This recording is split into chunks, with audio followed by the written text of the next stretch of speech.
LC guys. Alright, wala na yung LC. Sayang. Alright, sa hindi inaasahan na yan, natanggal yung LC nya. So yan sa karera, no, natanggal yung LC. Sayang. Hindi na siya nakahabol, natanggal din siya ng LC. So may purpose talaga.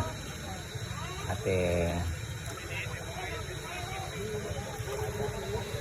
ang problema kung saan tumasik yung LC nya.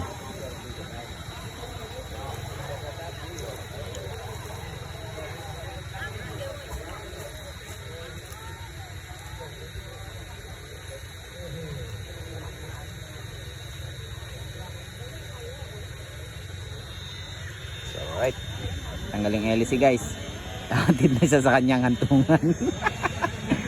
Tanggal siya ng LC, natanggalan yung LC. Hatid na siya muna doon kung saan siya nanggaling.